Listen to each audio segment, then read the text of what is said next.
our briefing this Monday morning, representatives from both the MIAA and Cebu Pacific are here to give you new reminders about our improved processes pagdating sa check-in at saka airport experience. And so we have here MIAA OIC Brian to give us updates on what to expect this coming Undas peak travel season. Okay, everybody, good morning. Again, thank you for the opportunity to be able to share the updates. Of course, we're happy that we're here with Cebu Pacific. They're one of the largest carriers operating out of Manila. And of course, we would like to see their preparations in the Undas and the Barangay and SK election weekend. And so far naman, they have several programs that they'll show us today, including some enhancements to check-in processes. And of course, there are a lot of activities that were undertaken by the MIAA together with the airline and the aviation stakeholders so that we can improve the processes here. You've seen it in the past few months. We were targeting to, of course, streamline the queuing.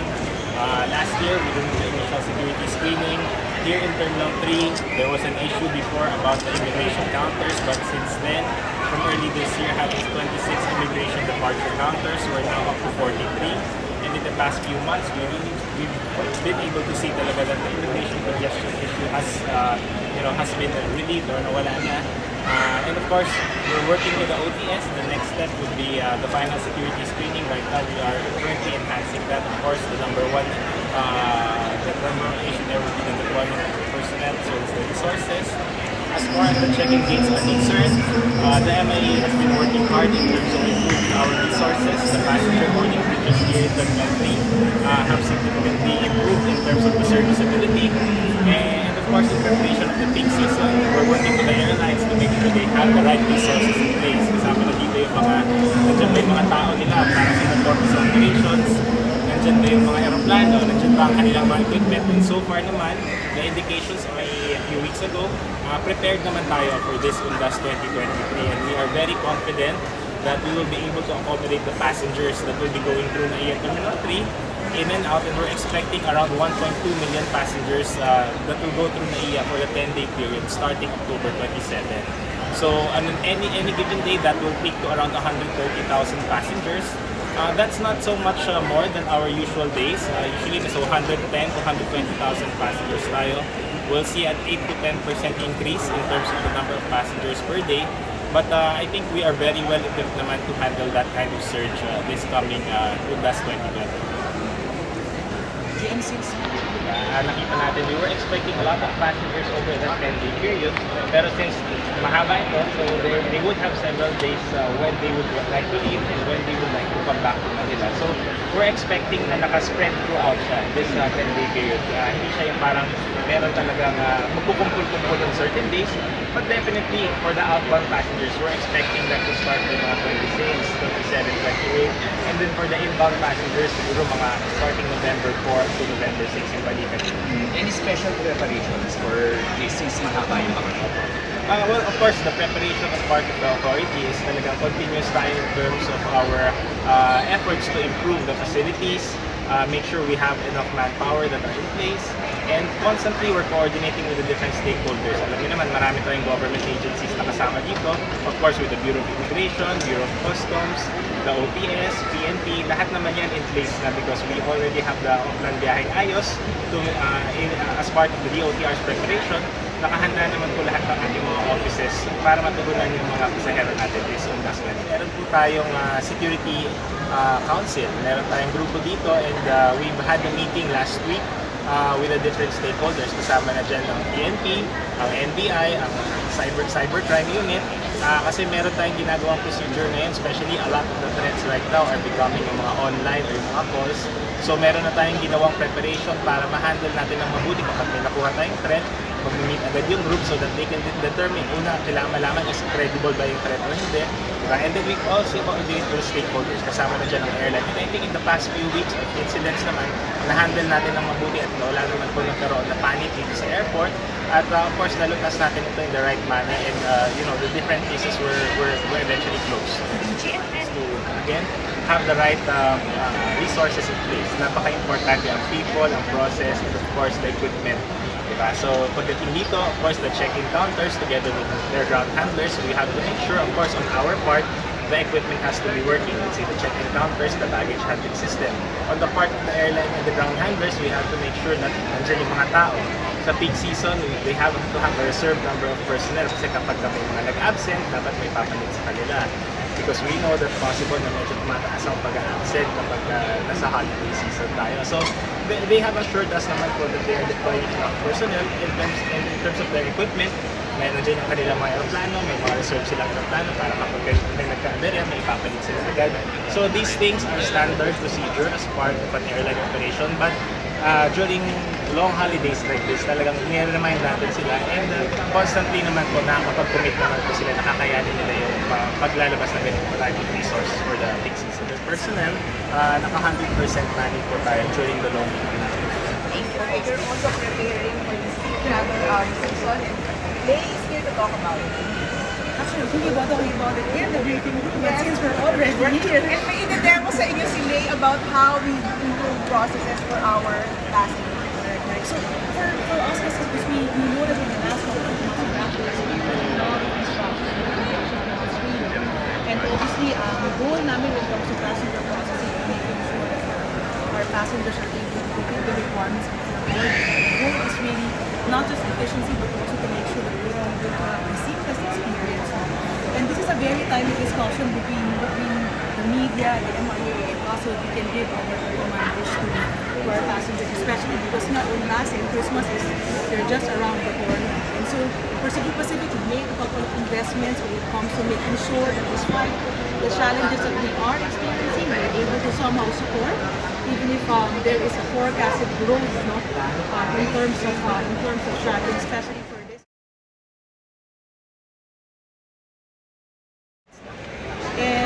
And what we've done is basically invested on three things. We have digital solutions and technology. We have ensuring that we're able to review our processes and procedures because after our getting out of the pandemic era, it has been, I think our passengers have a different set of expectations when they start traveling. Other than safety, of course, there is the seamless experience. And then last but not least, is concentrating our efforts to be able to communicate better with our passengers. Kasi nowadays, our passengers, they really appreciate a more timely and real sense of communication, especially when it comes to disruption, every time there's a disruption during the flight. So all of these initiatives that we have together, again, for the purpose of being able to support a more seamless experience for the passengers, not just for this quarter, but also for the next 12 to 24 months. And we'll talk about more of that in detail. And more of them will actually showcase later, or will parang may konting show din lang tayo.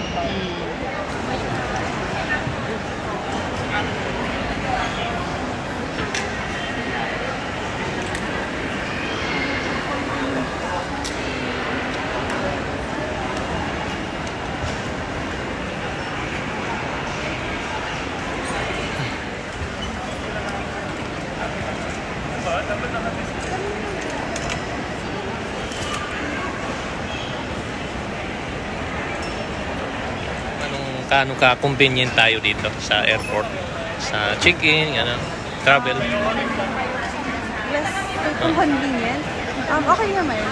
Convenient naman, madali naman yung process ng pagkuha ng mga, like for example, ng backpacks. Okay. Pangalan niyo, ma'am? Maria Elena Rolio. Saan kayo punta, ma'am? Singapore. Singapore. Okay. Ingat po. Your boarding pass, your backpack.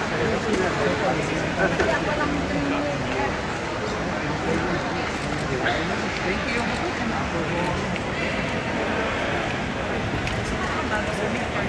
Yes, that's correct. So my documents has been checked already.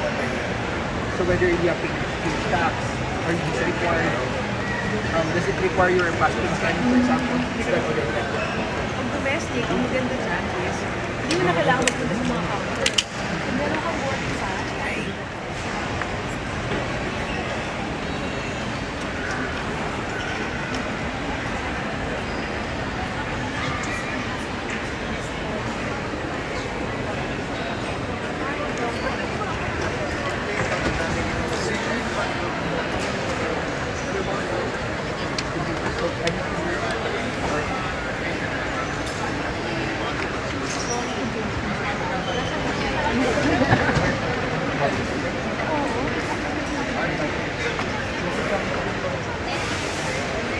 purchase bags that weigh according to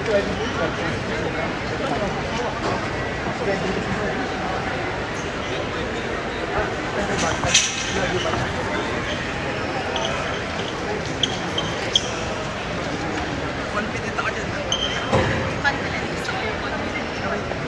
Bago.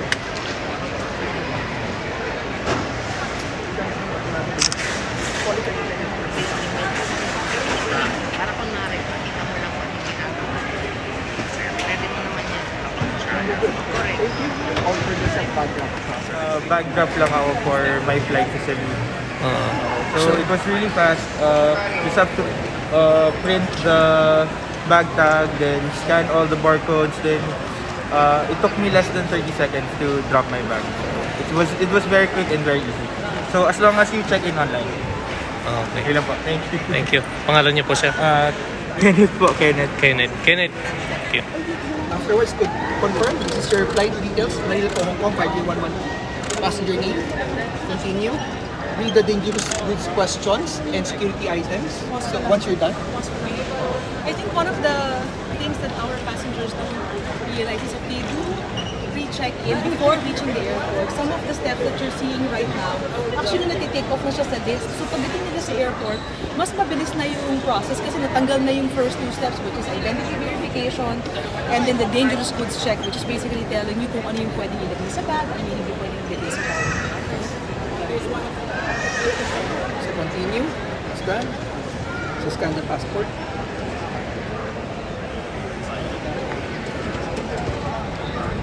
Masyado matagal kasi.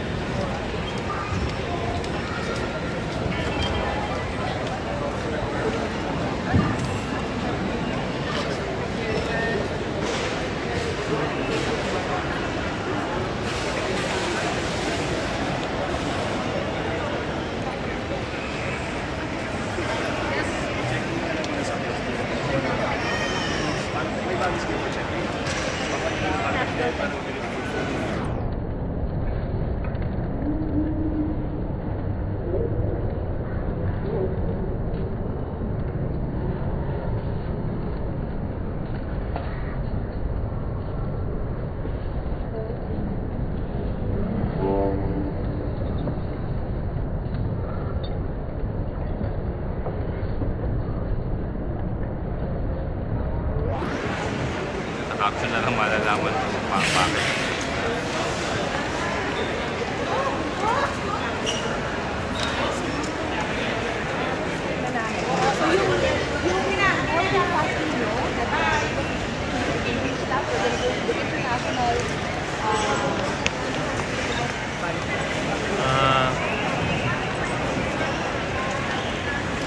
Dito sa walang ano ito, baggage, no?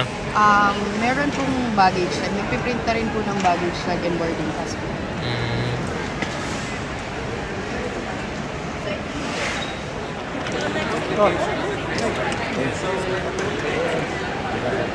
Oh, sorry.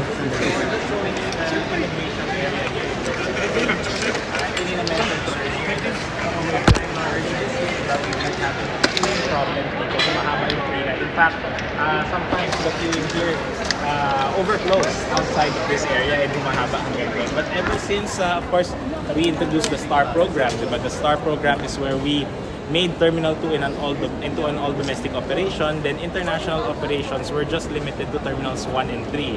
Ang nagawa nun is talagang gumanda ang deployment ng mga resources, especially ng CIQ. These are Customs, Immigration, and Quarantine. Especially for immigration, instead of them manning the 3 terminals, nakapag-focus na sila ng resources nila just for Terminal 1 and Terminal 3. So ang nagawa nun, together with our program to increase the number of immigration counters, nakikita nyo ngayon na from 26 counters starting this year, ngayon nasa 43 na tayo. And dahil namamandohan ito sufficiently ng ating Bureau of Immigration, ang pila ngayon kahit during the peak hours, ang peak hours natin sa Terminal 3 around mga 4 o'clock to 6 o'clock in the evening, moderate na lang at most yung queuing. Meaning kalahati na lang ng area sa loob ang napupuno or na umaabot ang pila. Wala nang lumalabas up to this document check area. Hindi na rin siya nag-extend until outside. It's because of the optimization that we introduced. So these are one of the programs that we implemented this year, and we're very happy with the stakeholders. Kasama ang airlines, kasama yung Bureau of Immigration, successful natin itong nagawa. At of course, it redounded to the benefit of our riding public o yung mga customers natin, ating mga pasahero. Share po about the special immigration area for the PWD. Tuloy pa po kayo? Meron tayong dedicated CERs po. Nandito yun sa may left side natin. And meron pa rin tayong further enhancement dito sa NAIA Terminal 3. Meron tayong ginagawang preferred lanes natin kung saan yung mga OFWs natin will be queuing eventually. So we're working on that. In the next few quarters, actually tapos na tayo sa design phase ngayon. We will be going into the bidding phase. And then after we award, there will be a construction period. So we'll see that by mga first quarter, dapat next year or before second quarter, magawa itong new preferred lanes natin kung saan ang ating mga OFW can do their immigration clearance as well as final security check. Malapit ito sa itinatayo nating OFW lounge as well. Dahil may tinatayo tayong OFW lounge dito sa NAIA Terminal 3. This will be near our government centers doon sa sa far right natin. So, sir, natugunan na yung sabi ng immigration na maiksi o maikitid ang aming area, yung immigration kaya mahaba pila. Yes, of course, answering to the request of Bureau of Immigration as one of our most valued partners here in the international airport operations, ang mga dating issues nila na kulang ang counters, nadagdagan natin. In fact, di ba sabi ko nga, from 26, naging 43 na siya ngayon. So that's within the year na i-expand natin. And we are expanding that further when we open the OFW preferred lane. So far naman, we've obtained their commitment. Kahit nakapag-increase tayo ng counters, natatapatan nila with the number of immigration personnel as well. Okay, thank you po. Thank you.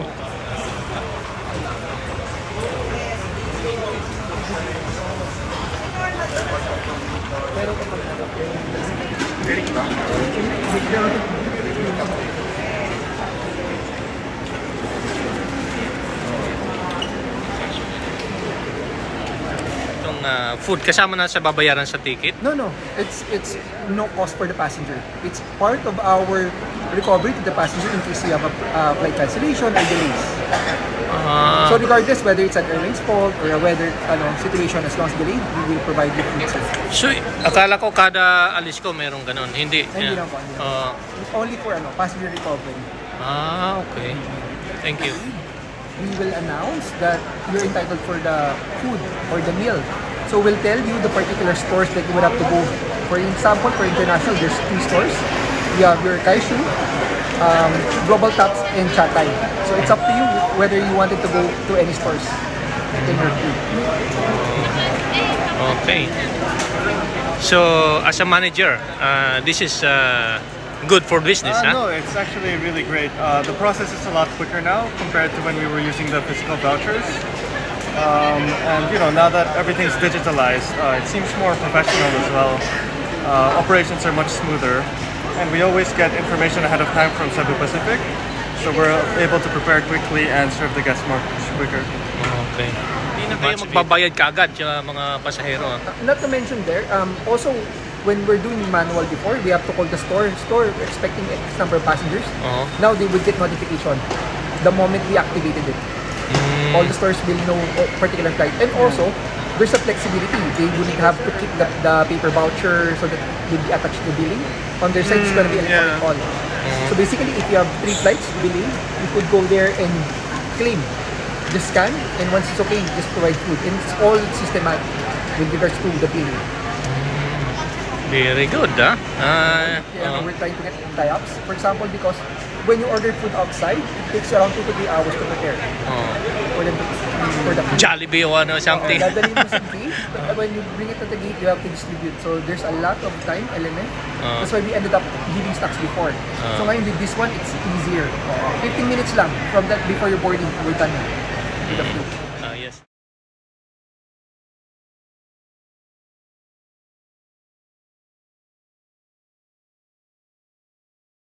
Travel season, travel. So, late. Give context lang. Give context. Oh, go. Hello again. Hindi naman ako, diba? So, yeah, go kayo. So, just context lang, no? This presentation may present, I don't know how many of you were at the Philippine Aviation Fest, no? So, that was a few weeks ago. This presentation, Lay presented it at the Philippine Aviation Fest together with other presentations that Cebu Pacific made. After she shared this, parang we received a lot of good feedback, diba, on the presentation. And we felt like parang this is good for you to know, to share with the press, especially on the improvements and you've experienced the IQ bond, diba? Parang umpisa pa lang yun. So again, very informal. I know it looks formal with all of this, no? Diba? May lamesa pa. Hindi naman to press con. This is parang briefing lang to, no? Especially since you've seen naman we've been doing regular briefing. So, and it's really so that we continue to keep you abreast on all of the things we've been doing, you know, to improve the passenger experience. Yun lang. So, go on. Thank you for the brief introduction. And then, as you mentioned earlier, no, really,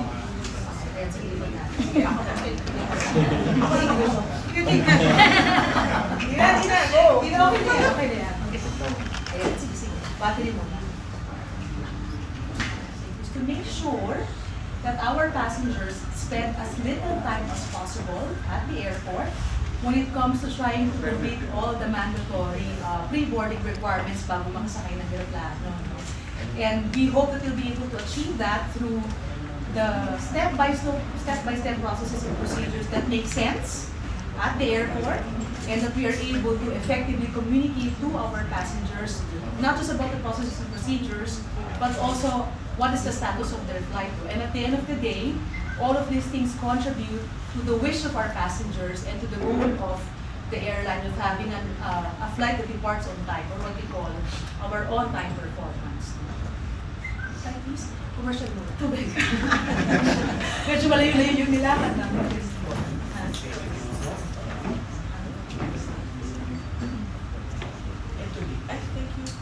Tubig muna, and then tatayo na ako para do this. At saka paano nila ako mag-pictures early. Okay, so again, as mentioned earlier, if we're going to summarize it even further, when it comes to passenger processing, ang goal talaga is dalawa. We want to make sure that processing is efficient, or mabilis and madali.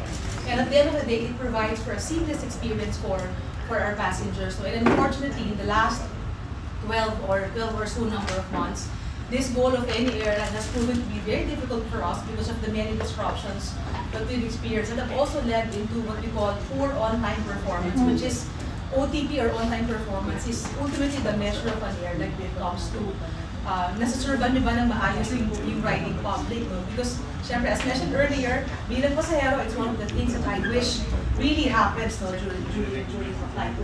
And so, what you're looking at right now are just some of the things that have proven to be, that actually have been contributory to the many difficult experiences we've had when flying. And like I said, it's not just here in the Philippines, but it actually is a global event. I'm sure you've heard a lot of the airlines talk about the global supply chain issue that we've experienced with Pratt & Whitney. Parang dati hindi kilala yung Pratt & Whitney, but because a lot of airlines have been talking about the many difficulties we've had with them, medyo naging kilala sila, no? And it has caused for the grounding of of hundreds of aircraft, and have disrupted a lot of passengers and flights. The next sort of major challenge that we've been experiencing, again, this is on a global scale, and it's also felt here in the Philippines, is the shortage on the skilled labor in the airlines. And I know for a fact that this main issue was also the cause at some point of the cancellation of so many flights, and in part in some France.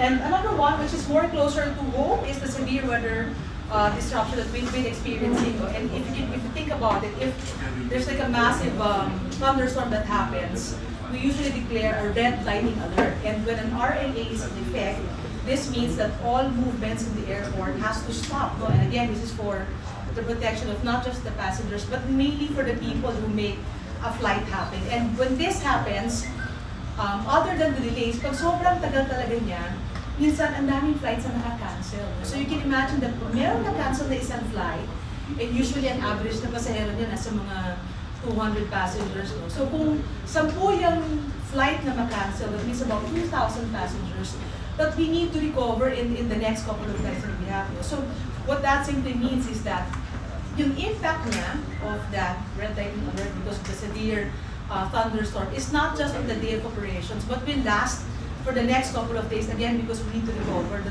2,000 passengers that were disrupted. And I guess the main question for everyone is this something that we think has been resolved or will not happen? Unfortunately, we know that it's going to continue to happen, especially the Pratt and Whitney issue. I mean, it's been very fluid right now. And what the people who regularly monitor traveling, what they forecasted in the next 12 to 24 months is that traveling will actually grow on a global scale and more significantly in our region, and I guess that's because of the nature of the population or the profile of the population that we have in our area. No? So these challenges that we are experiencing and we will continue to experience, we know for a fact that this is something that may happen exponentially no? Pagka dumami lalo yung or pag nag-peak pa lalo yung travel, again, in the next 12 to 24. No? That's, we're forecasting to have the next couple of months. No? So what Cebu Pacific has done, as I mentioned earlier, is basically we've looked at these 3 areas and we've concentrated our efforts to be able to put together initiatives no, that will not just cushion the impact of the lingering challenges that we mentioned earlier, but also be able to support the growth that we forecast and the potential issues that we are anticipating that it may bring. So we have digital and technological solutions, which we saw earlier, no? From the online check-in counters that we have, to IQ phone that you were able to experience. We've also concentrated on our process improvements. No? So we heard our customers, we've weighed in on what's important to our customers, and we've made some adjustment when it comes to our policies to be able to make sure that our passengers have a seamless experience on the day of flight itself. And then, as mentioned earlier, no, last but not the least is about passenger communication, because our passengers nowadays, they really appreciate it when we provide to them clear and timely communications. And when we're more transparent no, when it comes to what's happening to their flights. So, ito yung ginaanan natin kanina. So, as mentioned, no, I think not a lot of our passengers understand and realize how their lives will be easier if they're able to do web check-in and they have the digital boarding passes. No? So, ako, personally, as a traveler, even if I don't fly Cebu Pacific, I make sure that nakapag-web check-in ako and meron akong digital boarding pass because there's a higher likelihood that you have a more seamless experience pag meron ganito. No? I know that the experience now, if you are able to do web check-in in terms of the experience globally, it's not yet uniform, but really the chances of having a more seamless experience is quite high if you're able to do this. No? And as you saw earlier, you were able to provide exclusive check-in counters for people who have done online check-in. And again, you're able to go straight to gate kapag wala ka namang bagahe. And kung meron ka namang bagahe, but you're able to do web check-in and meron kang digital boarding pass, as you saw earlier, yung live sample ni Mike, di ba? Walang kaabog-abog, walang katakot-takot. Sample, nakita natin sa media friends natin. One of the experiences that our passengers have been commenting us about is having the self-backdrop because, again, mas maiksi yung pila and you don't need to spend so much time at the counter. Go in, get your bag, tag it, and then off it goes and it gets processed and then diretso ka natin sa boarding gate. No? For some of our domestic destinations naman, medyo mahirap yung connectivity. The good news is that we haven't forgotten about them, and the good news is that we were able to set up some of our kiosks para kahit na yung connectivity sa kanila hindi masyadong malakas kasi especially in some of the major destinations. No? We've set up some kiosks so that they can check in and easily travel abroad. I especially observed this in Japan.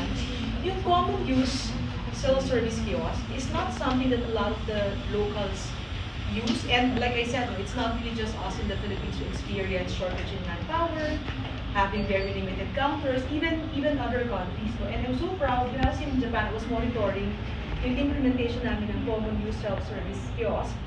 It's nakaka-proud to see that the Filipinos, they're really very curious and they're not afraid to try new technology. And so, yung ibang nationalities parang pila pa rin sila sa traditional lines. On the other hand, you have the Filipinos, excited sila gamitin yung mga kiosk and they're happy about the travel hack that they discovered. No? So we've also installed that in some of our major international stations. Another one, when we experience disruption of flights, that our passengers feel more empowered about managing their own flights. And they don't need to speak to an agent para lang ma-manage or earlier, as mentioned, it's really all about taking away 50% of the process. You don't need to line up to get your meal vouchers.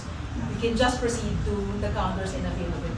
And another enhancement, kasi ngayon what we do is make the announcement at the gate. But please watch out for it in the next couple of months, hopefully first quarter. What we'll do is, this will be part of the notifications that our passengers will receive.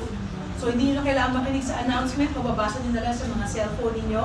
It will say kung saan kayong restaurants pwedeng magpunta, and kung ano yung meal na pwede ninyo ma-avail. Next one, please. Some of you asked me earlier about this, no? Ano ba yung bagong policy ng Cebu Pacific pagdating sa disrupt for passengers every time you get disrupted? And I guess one of the examples is that sa passenger bill of rights, you're only entitled to a meal after 3 hours of delay. But now, 2 hours pa lang with Cebu Pacific will already provide meals, especially pag umabot siya ng mga lunchtime or ng mga dinner period. We're far more conscious about the situation of our passengers, and we make sure that you're all provided for. And another one is the extension of the validity for our travel vouchers. I think in the past we only give 180 days. Yes. Correct me if I'm wrong. 180 days. Now it's a total of 18 months. No, so you don't need to worry about booking your flight earlier. No, you can actually bid of your flights further out into the calendar. No? When it comes to the travel fund, again, it doesn't expire anymore. You're actually more secured about availing of the travel fund and using the same money for your future bookings. Next one, please. So when it comes to communication, I don't, when you run a flight, meron actually isang kwarto sa mga airlines where everyone just sits down and makes sure that the flight departs on time. No? So in the past, what really has been the concentration of our team is to make sure that the flight departs on time. And again, it's really to be able to provide a more seamless experience for our passengers. But nowadays, we realize we really need to have people who are managing the flight from the perspective of our passengers. No? And so starting July of this year, what we've done is we've put together and we've hired a couple of managers whose sole job is to think about how can we take care of our passengers every time there's a disruption. No? So dati, ang usapan lang sa what we call the theater is that an oras makaka-depart yung flight. No? Kasi hindi naman naging importante sa mga pasahero natin. But now, bukod doon sa thinking about what's going to happen to the flight, everyone is just a group of people who's sitting down there and basically thinking about kamusta na ba yung mga pasahero natin? Are they aware of what's happening? Are they being given the right provisions? And so, as mentioned, no, since July, we've started to put together this team, and so far, knock on wood, it's been quite helpful in supporting our passengers whenever there's a disruption. So whether it's domestic or international, their sole purpose is really to look after our passengers. And the feedback that we're getting from our passengers, syempre we monitor. No? We really care about what our passengers think of our flights, and we monitor it with what we call the Net Promoter Score. This is a logical way of gathering feedback from our passengers. See that first quarter, okay siya, no? And this is for the whole year. And true to what we said earlier, totoo naman that we started experiencing all of these difficulties come April, and then bumaba siya ng May, and then June was, I think, one of our lowest points this year. And it started picking up because of the many initiatives that we have put together. If you look at the update as far as September is highlighted, it looks like we're back how it was during the first quarter. And again, through the initiatives that we mentioned, hopefully we'll be able to pick things up better, we'll be able to serve our passengers better, because it's not just we're not just in the business of trying to not just to make sure that our flight depart on time. It's really all about looking after our passengers. Okay? The check-in process, shorter. So one is that we separated the ones who have done online check-in, and then those who have to go to the kiosk. So pagdating doon sa nakapag-online check-in, I'd say easily dati, kasi halo-halo pa siya dati, I'd say usually pila ka between 30 to 45 minutes bago mo complete.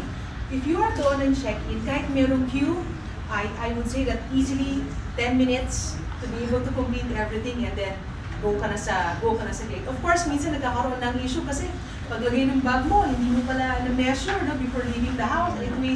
It it weighs heavier, so of course you have to repack. And this is also the reason why, if you notice sa may domestic area, we place what we call a repacking station, one of your ideas. And meron kaming weighing scale doon, so that before magpunta yung mga pasahero namin doon sa pila, nakatimbang na sila and mas mabilis talaga. And I guess the same is for the other side or dun sa mas traditional, yung mga kiosk. No? Kasi nga mas umiksi pa rin yung pila. So at the same time, mas maiksi pa rin yung experience. I say longer though, but I should estimate it to be 5 minutes.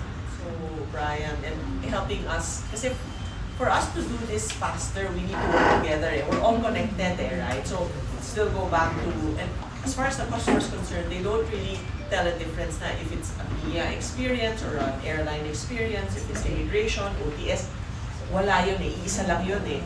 So we have to really work together to remove queues as much as possible. Less queues, better. Mas magpo-flow yung pasahero. So the first big change this year, which we really appreciate, kung napansin yun, wala nang, when you enter the airport, wala nang security, initial security. Pangalawa, wala nang X-ray when you enter, right? But and that's already changed a big part of the experience. Lalo na pag peak, diba? And then allowing our online check-in guests to go through a separate entrance that takes them straight to the online check-in. Or kung wala kang bagahe, you straight just boarding pass. I guess this is where we do this kasi we need your help also to help us like encourage passengers to do all of the digital parang experiences, because it will reduce the volume in the counters. That's one. Pangalawa, it improves, people know better, they'll do better, right? They'll have a better experience. And if there are less people in the counter, those who really have to go to the counter because less ang traffic, dibilis din siya, mas maiksi din siya. The added space to weigh the bags and kasi what we don't want. Kaya we're always looking at ways to reduce the queue time, diba? So aside from removing of queues, where there is queues, how do we reduce it? So if somebody shows up at the counter, in the past, diba, somebody shows up at the counter tapos overweight yung bag, tapos gusto niya mag-reweigh, mag-iwan ng gamit, instead of blocking the queue and then naghihintay habang nagre-repack yung pasahero, because that used to happen a lot, right? And it blocks the choke, diba? That special area on the side is meant for that, so the flow of the queue does not stop. And then, but again, all of this is continuous improvement, and I think we've seen, we really appreciate all of the help we're getting also from MIA to do this.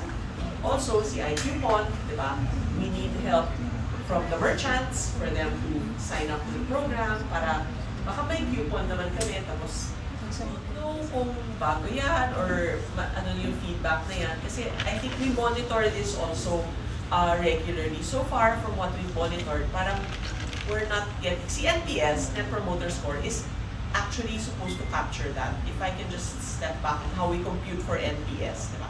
Net Promoter Score is after somebody takes a flight, so nakalipad na siya, kunwari ngayon araw siya umalis, the next day makuha siya ng survey, diba? Ang tanong namin sa survey, on a scale of 0 to 10, will you recommend Cebu Pacific to your friends and family?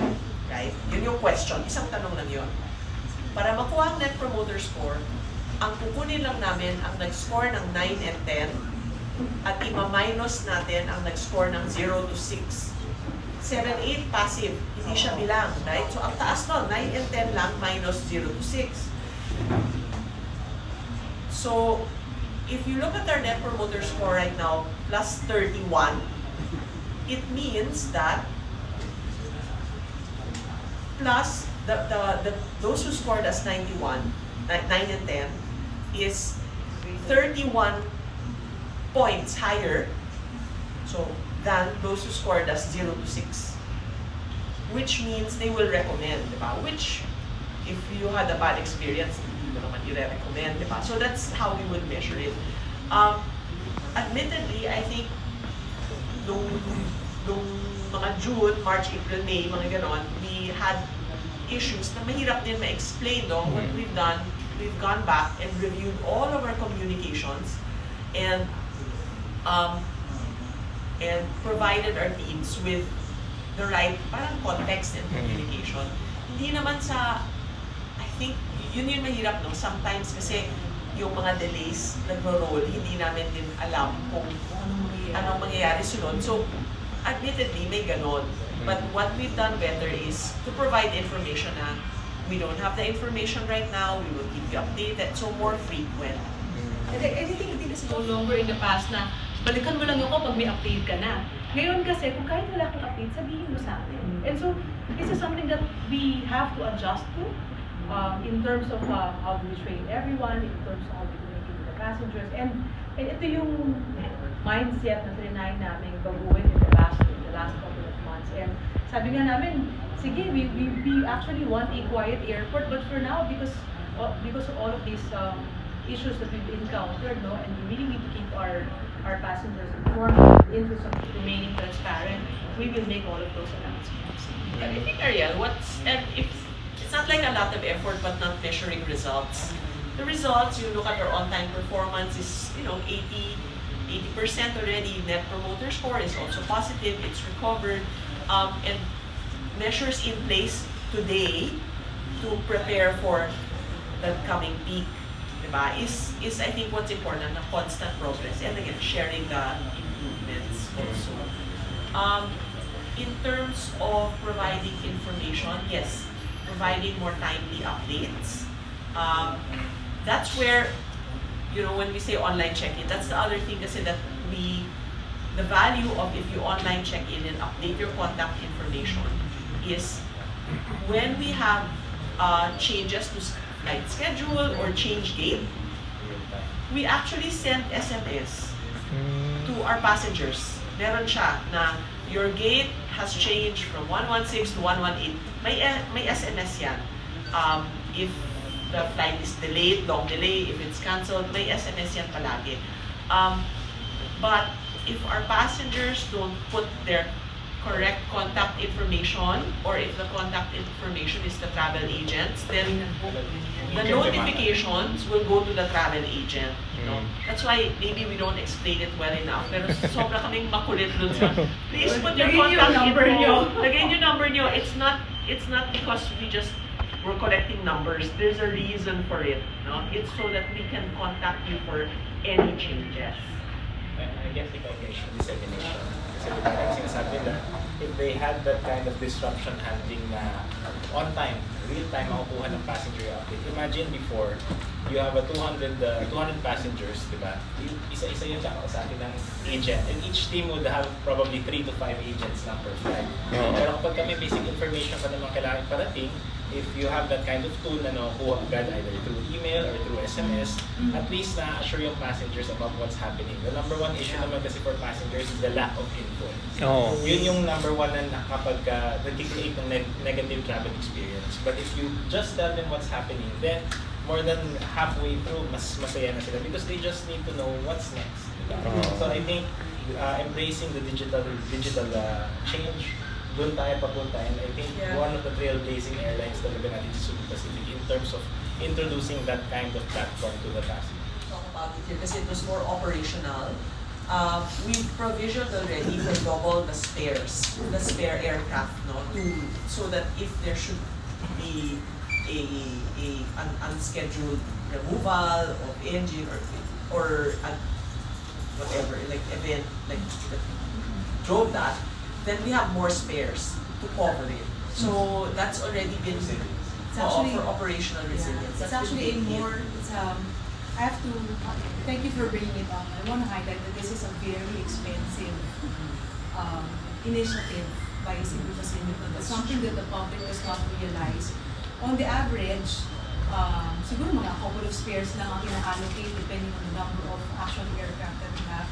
Usually, two or three lang ang pinaprovision ng mga airlines. But for us, we've raised that to more than double. And what that means is, yung ibang aircraft na yun, instead of us being able to make money by mounting more flights to those aircraft, what we've done is, naka-standby lang sila para in place mag-kick in yung mga issues because of the spare parts na global supply chain that we presented, no, will be easily able to recover the passengers. No? Parehas din pag nagkaroon ng severe weather condition, if ang dami-dami More operational resilience.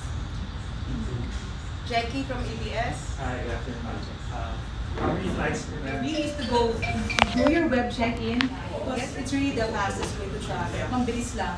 You don't have to go through the many lines that you saw earlier. And again, it's for those of you who have bags, they can easily go to the self-bag drop. And really plan out. I think in general, it's really being able to plan out your traveling, no? Even anticipating yung traffic, papunta. Siyempre, ang mga tao may mga favorite hours yan to travel. So think about the traffic time that it will take for you to get to your airport, no? And then of course, i-factor in din natin naman itong madaming tao. Siyempre, mas mahaba na po ang pila.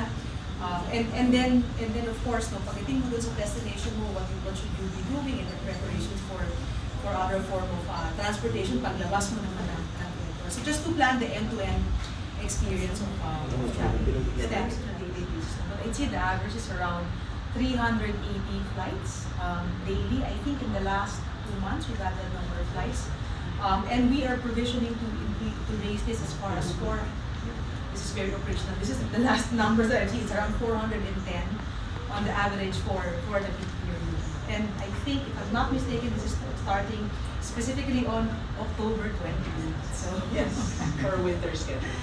Meron na po meron na po ba mga fully booked as of now for the long weekends? Madami na. The usual, I can't say that the specific route is fully booked kasi like halimbawa yung mga kung magulo ng Manila. So, yung mga Manila Cebu natin kasi usually dyan ang Manila Cebu, Manila MPH or Katiklan, yun yung mga favorite destinations ng mga pasayero natin pag long weekend. No?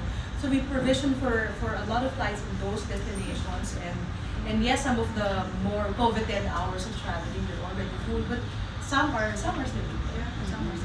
We do anticipate that it's going to be a very busy schedule. So kung yung mga tao nagbabakasyon kami, mag-aabang ng mga pasahero. Kasi whatever we can transact online, diba, makakatulong talaga yun sa passenger.